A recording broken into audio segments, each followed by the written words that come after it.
Hello everybody, Napkin99 here, or Servaita 99, as they call me in Spanish. I just wanted to start off today's episode by giving a little update about the Mew farm. So, I've done some further testing in creative mode, and although check spawns legendary won't show Mew, you can still AFK 18 blocks away. So this pillar is 18 blocks from the Mew farm. I just went this way since there's less ocean, rather than going diagonal either way. I've kind of got a lot of ocean around here. I want less chance of Latios to spawn. Because I still need to extend this platform 18 blocks more this way, so that I prevent other spawns from happening. Because that's one other thing, if you want to do 18 blocks away, you have to extend this platform a little bit. Also, I have confirmed that Mew only spawns on the main floor, so this is where the first floor of the jungle temple was, and then the upper floor. It won't actually spawn in the basement or any of the things before. Just make sure that both of these floors have blocks above them. So make sure you keep a whole ceiling on the entire spawn area here.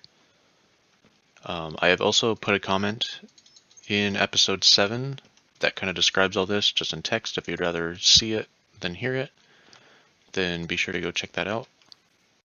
As for today's episode, I want to catch all these starters to help us start our Pokédex and keep our boxes organized, but first I want to increase our PC box amount. So how you do that is you go to mod options, you hit Pixelmon, you hit config, go to general, you scroll down a bit until you see this option that says amount of PC boxes. It's kind of cut off for some reason. So normally it's 30, we are going to up this to 90, just to give us lots and lots of space to work with here. So once we change that, it says that we need to restart our Minecraft before this change can take effect, so I understand. So we're going to go ahead and restart, and I'll see you in a second. So we're back on here now, so if we open our PC box, we will see that we have 90 boxes now, so we have plenty of space to work with. So I'm going to sit here and start organizing the lots of Pokemon we have. And that's why I'm in this Mega Taiga Hills, so we have chances for Reshiram or Zekrom to spawn. It's just a pretty good chance of getting a legendary since Reshiram spawns all day and Zekrom spawns all night. But I'm going to organize these PC boxes, and I will see you in a bit. So I just finished kind of organizing all my PC boxes. I obviously have these few boxes here to go through. But I wanted to get these starters first so I can actually organize from there. So they're just kind of clumped up right here for now. But you can see at the top I have like Pokédex number 1 through 30, and then 31 through 60, and so on, all the way through 898. And then I have another random clump of things. And before that we have a Battlers page. This is eventually where we're going to put our Max IV Mareep. Well, we'll evolve it into Ampharos obviously, but it'll go there. We have some catchers. I have some Ralts with Synchronize and my one with Trace. And of course our Scyther. I got a page of legendaries. Obviously you can see I have a lot of Zacians. Some of these will be going into the Pokédex pages later. But I'll do that when I'm sorting through there. And as you can see, we caught Reshiram and Zekrom while we were there. So I've got 4 pages dedicated to these, because hopefully we'll end up with quite a few. Shinies, we got all 7 of our shinies that we have here. We have a second page just in case. We have 2 pages dedicated for hidden abilities. We have a page for Ultra Beasts, which will also be going in their respective spots later on. We have special texture Pokemon. We have 3 pages for those because there's quite a few special textures. I put our Lunatone here just in case because I really have no idea what's going on with this little guy. And then we have our breeding pages. So we've got one for every different color of our breeding units, like I said in the last video. So, yeah. Anyways, now that we've got that done, it's time to head out and find our starters. So I have a little book and quill here. It shows all the different starters and where we can find them. So basically, each page has a different biome, and then all the Pokemon we can find in there. So we're going to start in the jungle here, since we're right over here. Because there are 3 different starters that spawn here. There's Trico, Litten, and Grookey. Trico spawns during the day on the land or the treetop, so he'll spawn the leaves of trees. Litten only spawns in Jungle Hills or Jungle M on land or treetop and boosted in clear weather. And I believe that's during the day. And then Grookey spawns only at night on treetops only. So it's just about to become nighttime here. So we're going to probably fly over here and see if we can find Grookey since it's going to be nighttime. And if it does, we will switch to day using a bed. And then we'll look for Trico and Litten. It's not quite a Grookey, but a Thwacky will do. We will just hatch an egg for it. So let's get this guy. There we go. Alrighty, so that's our first one down, and 23 more to go. Again, an evolved version, actually the fully evolved version this time. So we'll just catch this and hatch an egg from it. And we got our Incineroar. There he is. Took quite a bit of running around, but we ended up finding one. So let's get him. Got him. And that is all of our jungle starters caught. So we're just at our cold biomes now for our next starters because Chimchar spawns in the Cold Taiga Hills during the day with a boosted chance in clear weather. And at the cold beach at night, Piplup spawns with a boosted chance in the rain. So since it's about to be nighttime, we'll do that first. And we actually have a Pokemon called Quagsire. He's not the only one that can know this move, but he's just the one I happen to have. Has Rain Dance, which we can use to spawn rain. So if we switch to him, we throw him out, we can use this, and when it turns nighttime, we don't want to waste any chance here at dawn, we will start rain, so we have a boosted chance of finding our Piplup. So I was just exploring around the area here during the daytime a little bit, and I went down an igloo, and it actually coincided with a dungeon here, which is really interesting. So let's see if we have anything here. Nothing there, and nothing there. Nope. There he is. Been waiting probably at least an hour and a half to 2 hours for this guy. So let's get him now. Got him. Alrighty, so now that we have him, we're actually going to head back to our base. We're not going to wait for the Chimchar, just because he can spawn in the Extreme Hills Plus as well, and there's not really much Cold Taiga Hills around here. Just one quick note I wanted to say about the Rain Dance move. This rain lasts for a long time. The first one I had lasted for 2 whole nights and nearly 2 whole days. This one I think has been going for about the same amount of time. So back at our base here, the first thing we're going to go for is Squirtle, since it is turning to nighttime and his spawn rate is boosted in the rain. So we were going to look for him first. Also around here we have Poplio, which spawns on the beach in the morning, boosted in clear weather. And then in the forest, right over here, there is Bulbasaur in the morning, Turtwig in the day, and Snivy during the day. And in the plains we have Chikorita in the day, boosted in clear weather, and Scorbunny in the morning. We also have a river right by here. So if we get our Squirtle before the night is over, we will head there and look for Totodile while it's still night and raining. And then Sobble will spawn there in the afternoon at the bottom of the river, who also has a boosted chance in rain. I forgot to mention also that in the taiga, Chespin spawns during the day and Rowlet spawns in the night. And we actually have a Rowlet right here, so we're going to go ahead and catch him.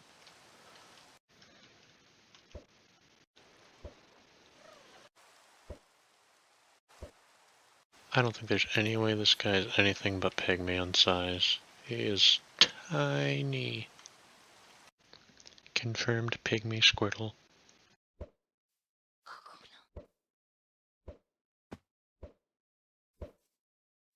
So a little update on where we're at right now with the starter quest. We have quite a few.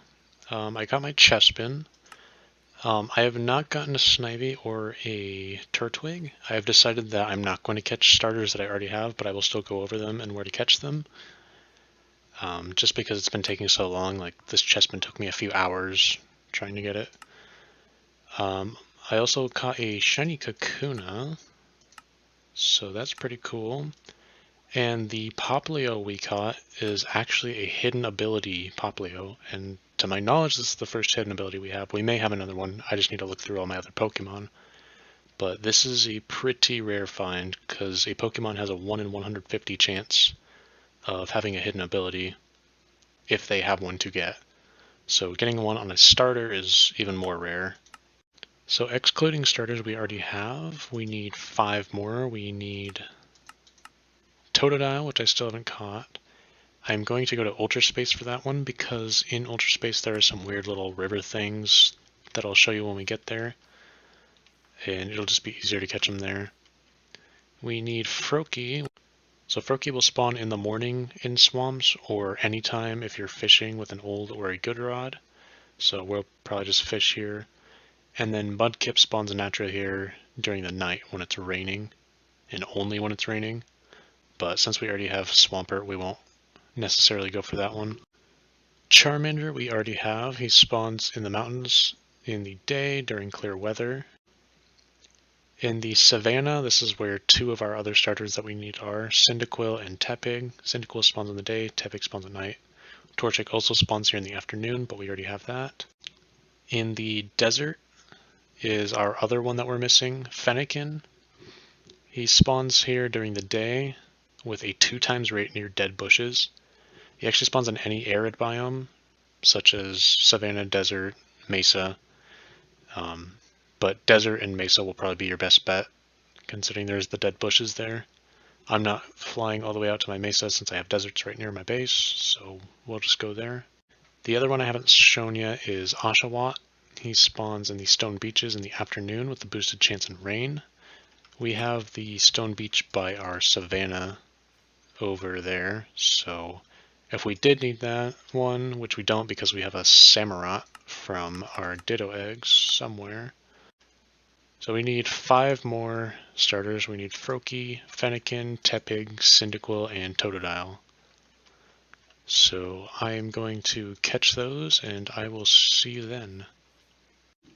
Victini zone for round 3. Let's go find him. There he is. Alrighty, we're just down to our Quagsire here, so we're just going to go ahead and throw the Master Ball. It's not too rare of a spawn, but I'd rather just not deal with it again. And this is actually a Master Ball I got while getting my other starters, so that was our 11th Master Ball, so we still have 10 left, so we should be okay.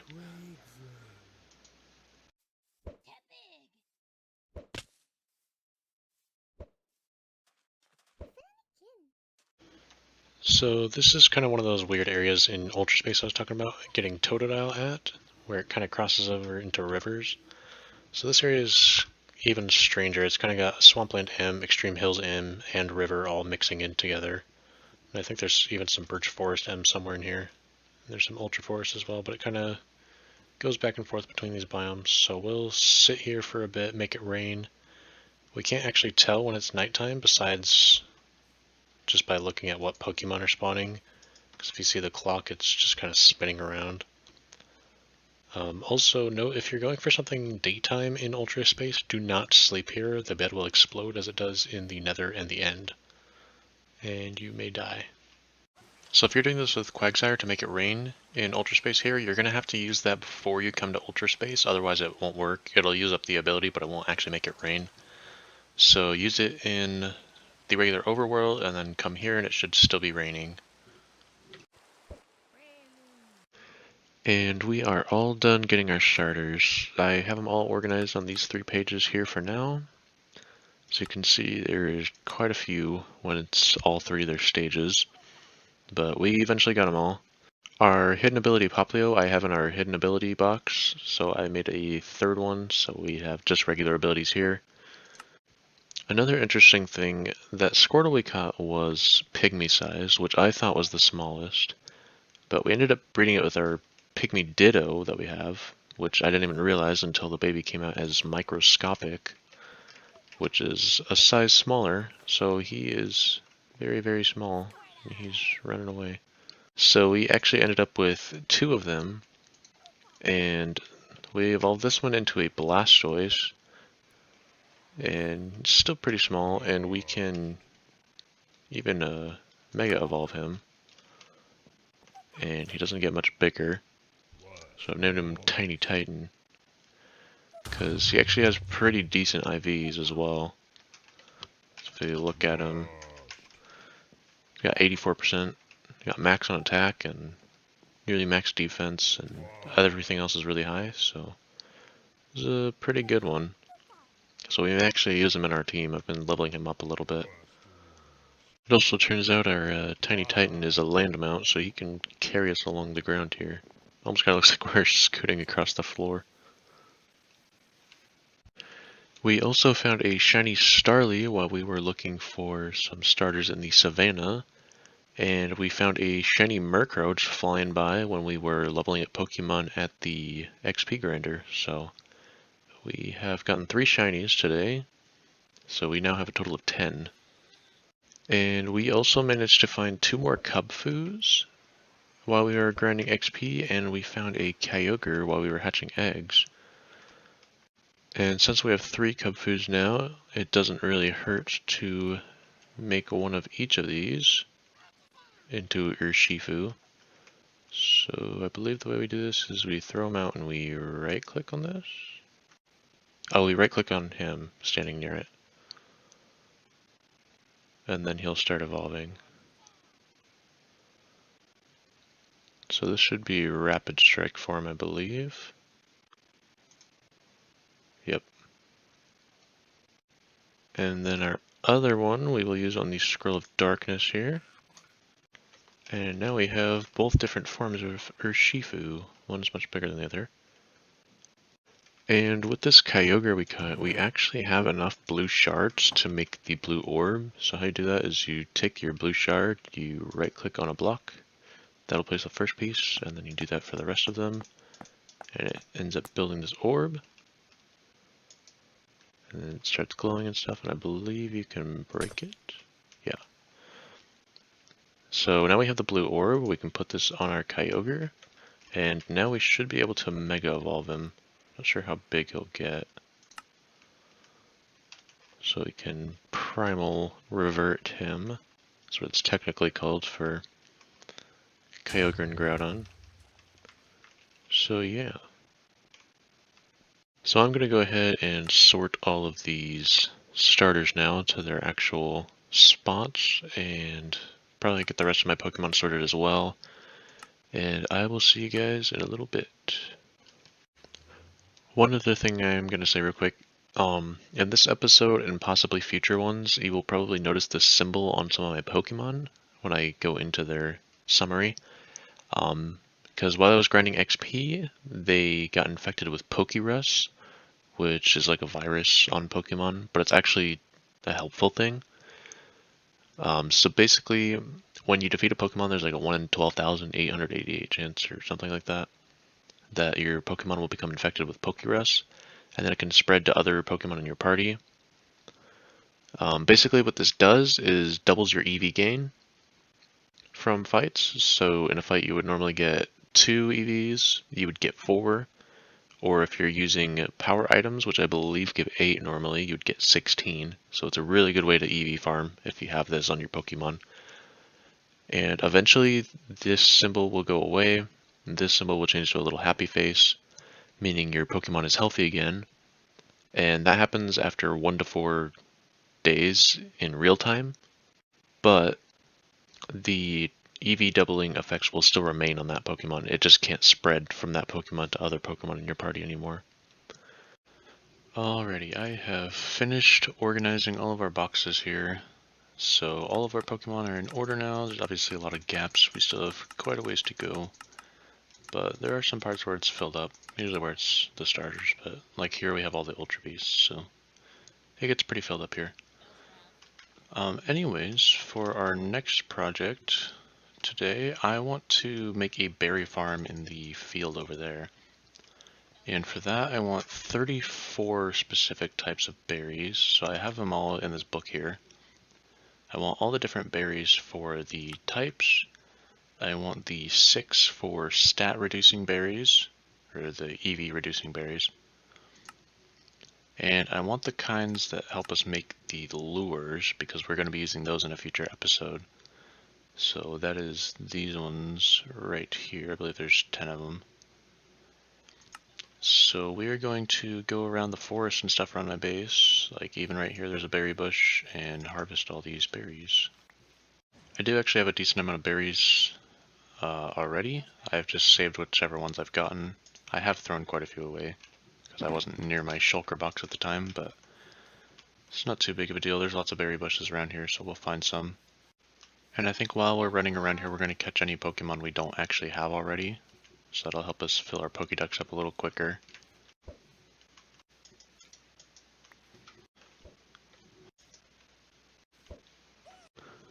And I have returned from our berry hunt. We got everything we need besides the Pyapa berry, which is for Psychic type, and for some reason it doesn't spawn naturally. There's no berry tree for it, so we can't even plant it if we did have one. So we're just going to ignore that one for now. You can get it as a 50% drop from Roselia, so if you do need it, just go to a flowery biome in the morning and wait for a Roselia, and you'll have a pretty decent chance of getting it. But we have all of our other ones and a bunch of other random ones if we need them at some point. We also got some interesting Pokemon. We got a shiny Swablu. We got a hidden ability Noibat. The ability is telepathy, which doesn't really do anything for us at all because we can't do double battles in single player. So kind of pointless, but it's a rare find, so we'll keep it. We got another Evoltal. We actually got a Raikou, which was definitely interesting because that's a dawn or dusk spawn, so that's pretty rare. We got an Entei, and we got a Terrakion. So for the berry farm, I've cleared out a little bit of area here. I'm not making it completely flat. I want to kind of like roll over this hill a little bit. So first we have to find out where exactly we're going to be putting our berries, and we're going to be doing the same trick we did with our apricorn farm because they have the same rules, where you can't have more than 32 in a chunk, unless you go in the config and change it. So I'm just going to press F3 and G to show chunk borders. So our chunk borders are right along here, so we're probably going to start it on this edge here. And we'll maybe start right about here on this block, which also happens to be the edge of the chunk. So we are just going to put a cobblestone marker here, and we're just going to mark out where each of our rows is going to go. So we have 33 berries that we're doing, and we're going to put 4 types of berries in each row. So we're going to make about 9 rows here. So if we space these out 2 blocks from each other, so spacing these all 2 blocks out from each other, we end up with 6 rows within the chunk here. So we're going to remove the outer 2 and just leave these middle 4, and that'll leave us with a nice little path going between the different chunks. So we're going to do the same thing over here on this chunk. We'll just mark out every 2 blocks apart and get rid of the outer ones. And then we'll just do 1 more row on each side. So we'll just go out 1 more block over here, and we'll go back to this side and do another block over here as well. So next we're going to be creating a fence around where we want all of our berries to go, because we're going to turn all of that land into farmland, and we don't want Pokemon to walk onto it and trample it. So now that we've got these fences in, we're going to put some slabs over the tops of each of these plots so that flying Pokemon won't just drop in land and also trample the crops.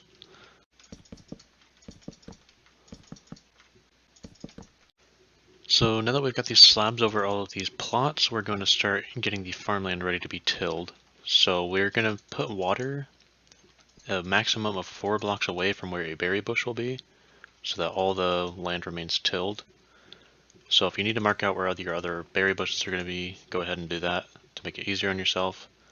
So basically just from where the first one is, skip a block and then put another block, because that's where another berry bush will go. Also, we're going to be putting glowstone in the bottom of these, just to keep it kind of lit up in here. Now that we've got all the water in, it's time to till all the land inside of these plots. Also, if you're doing this in your own world, I recommend doing this on a flat surface actually, because I realized as I was going through there that I can actually trample my own stuff if I'm falling down these steps. So I would do it on a flat one if you guys are doing it in your world. I'm already progressed through this, so I'll just be careful when I'm walking through these.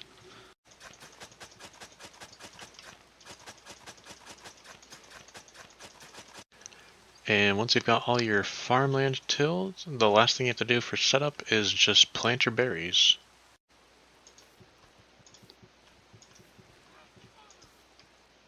So we've got all of our berries planted now, and now all we have to do is just check up on them every now and then, make sure they're doing okay. These guys can be quite needy. So for most of the berries, it seems about every 1 to 1.5 hours they'll grow a stage, and I believe there's like 3 or 4 stages after the seed. So you'll just have to keep checking on them until they're fully grown. So the reason why we fertilize all the soil that we put them on is so that they don't lose berry yield. By default, you start off with a yield of 5 berries per bush. So when you harvest them, when they're fully grown, you'll get 5 berries. But if they're not on fertilized soil, every 30 minutes they will lose a berry yield. You can gain berry yield on them by using bone meal or this whale merpale on them in every growth stage. So it looks like you can't actually water the seed stage, but once it's past that, we'll be able to use our whale merpale on all of these. So they'll probably grow at different rates. Some of them I have definitely take a lot longer than others, but for most of these, you'll probably see them fully grown after like 6 or so hours of real time. So they do take quite a bit, so we probably won't be running this all the time, but for now I just want to get a little bit of a stockpile of berries so we can use them in future episodes. One other note, if you don't harvest these after they're fully grown, eventually they will die. It usually takes a few hours or so before they'll start to die, but just make sure when you see them fully grown that you harvest it. And with that, we're going to go ahead and wrap up today's episode. Sorry this episode took so long to come out. These starters ended up taking quite a bit longer to catch than I thought it would, so it took quite a bit of time to record. Our legendary board is starting to fill out a bit here, as you can see behind me. I believe we got 8 new legendaries today, so that was pretty good. Anyways, I hope you all enjoyed. Thank you so much for watching. And I won't always ask this, but if you enjoyed, be sure to like and subscribe. It really helps the channel out, and I would appreciate it very much. So thank you all for watching. I hope you enjoyed, and I'll see you in the next one.